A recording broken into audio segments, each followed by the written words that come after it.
Julie, jsi doma? Právě jsem přišla. Co potřebuješ? Je někde u tebe máma?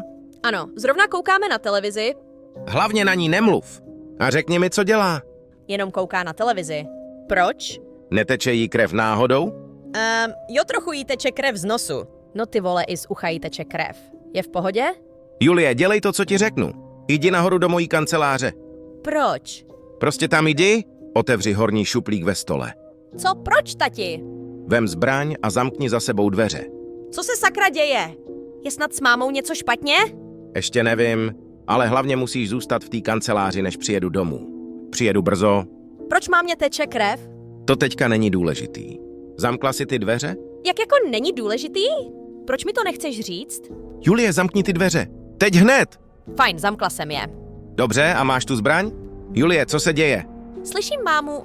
Jde nahoru. Snaží se otevřít dveře. Hlavně ji nepouštěj dovnitř.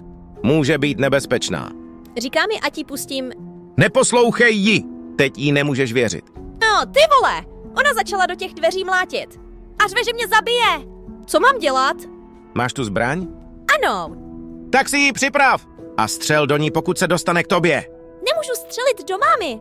Jenom pokud se dostane k tobě. Volám policajty. To už jsem udělal. Jsou na cestě? Co dělá máma teďka? Přestala bušit do dveří. Tak zůstaň tam, kde jsi. A ještě... Vím, že to zní divně, ale pokud uslyšíš mámu broukat divnou melodii, zacpi si uši.